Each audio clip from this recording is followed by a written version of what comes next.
manifest things. The Andromedans are heavily used holographics. Whatever they need, they create holographically. It is physically there, but when they're done with it, they turn off the switch and it's gone. It doesn't just sit there. Alright? Like if you go home and your couch, you go away for a year, that couch sits right there. They are amazed at how much energy we put into creating things. Just things. Little tchotchkes that you put on the shelf, books. All those things take an intense amount of energy to create. They're amazed that we have this ability. The other thing that amazes them is they're also amazed at how easily we can allow our own kind to starve, to go homeless, and to kill each other. They do not understand that at all. Okay, and destroy our environment.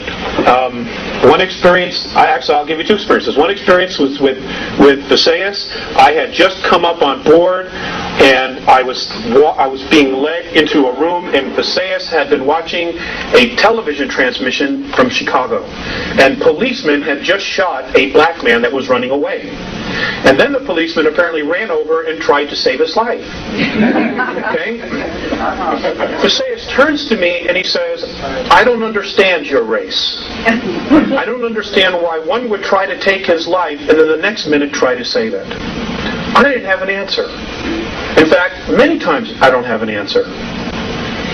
Another time, I came on board. I was living in Lake Arrowhead at the time, and Mornay was looking at a group of meters on the ceiling of his ship, and it was all about the ozone and the air, oxygen content in our atmosphere. And he looked very distressed, and I said, "What's the matter?" And he said, "Don't they understand that all of this is here because they need it? They don't understand how we can just so carelessly destroy our environment." Now, folks, I want to share something with you. If there was not divine intervention, which apparently there has been, March 23rd of 1994, if there has not been divine intervention, and I will cover that, according to the Andromedans, we would only have 41 years left worth of oxygen in our environment. 3,500 years ago, the oxygen content, they say, was at 35, fluctuated between 35 and 38% between the North and South poles. Today, at its highest level, it's less than 18%. Now, those of you who took biology, what happens to the human form when oxygen as a gas goes below 15%? We die. We suffocate. This is reality, folks. This is reality. This is not Peter Jennings. Okay? This, I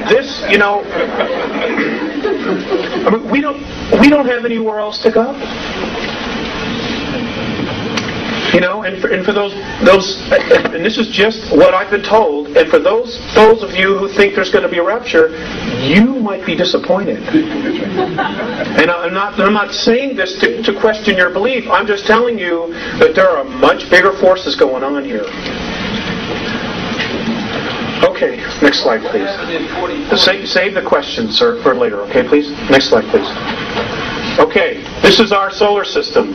There is life in all of these systems surrounding us. They have been coming here for years. For years they've been coming here.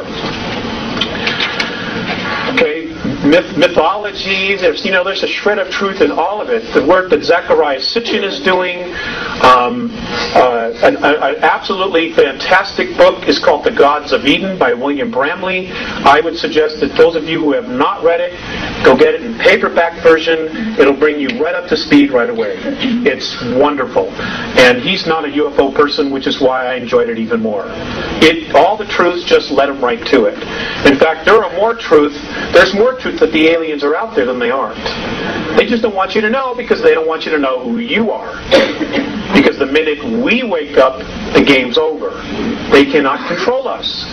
And if you look at our past history, if you read Zecharia Sitchin's books, we as a race, when we stand together, rebel against the gods, the ETs. We rebel because they have been, pardon my French, shitting on us for thousands and thousands and thousands of years and holding us back. Next slide, please. Okay, here's Earth. If we could just get a focus, thanks, honey. This is what's left of Maldek. You know the series of planets.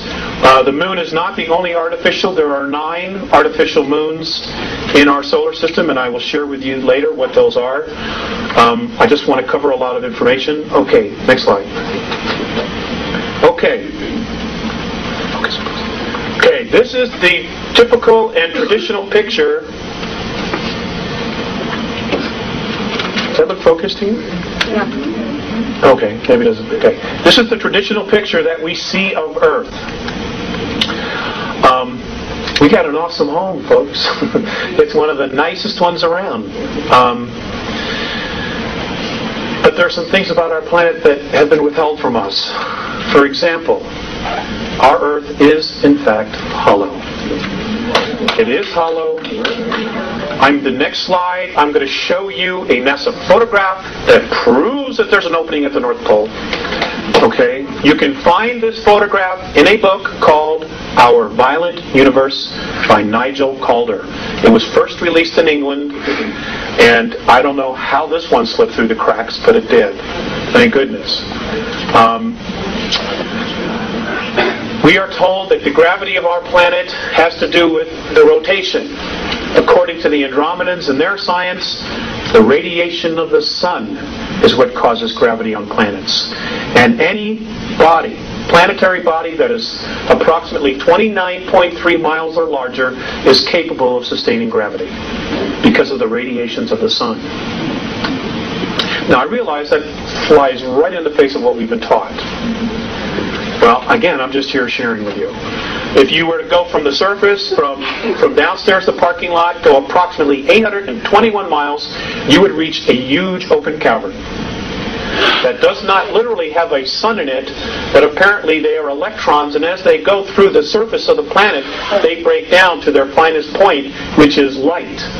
And that, at the very center of the planet inside, is the strongest force of gravity, and that is why they collect, and that is what is literally the aurora borealis. It is these electrons, these particles, coming out of the top once they have totally broken down, which is why it's almost in a circle. Almost always in a circle. Next slide. Okay, right here. This is just north of Greenland. This is exactly where Admiral Byrd said he flew in. Right there.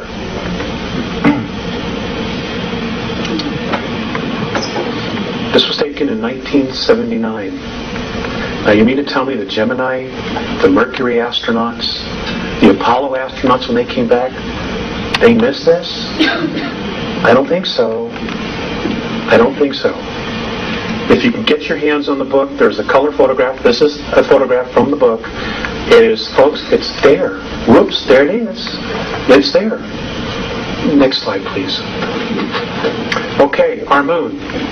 Our moon is quite the enigma. Apparently our moon was brought here 11,213 years ago, to be exact, in the month of March, that we know is the month of March. It came here as a base, okay, as a ship carrying ETs. They were coming here to colonize. They did in fact colonize. In fact, many of what's left of them are living underground in our planet from 100 miles to 200 miles beneath the surface. Now, I've gotten a lot of crap for talking about this, but I'm just not going to shut up. The beings that brought this satellite here to our planet in the last 25 years are responsible for over 31,000 children disappearing from the surface. And I don't know if you're paying attention, but over 100,000 children a year are vanishing from the face of the earth. And folks, they're being taken out of here. And the governments know. The world governments know. All right, and we're going to cover that. We're going to cover that. Next slide, please. Okay, did our astronauts really go there? I know that there's been a lot of talk that maybe they didn't go there because of anomalies in pictures. Many of the pictures were faked because the pictures that the astronauts took, there was stuff all over the place. They couldn't hide it. Yes, they did go. But yes, there's been a manipulation of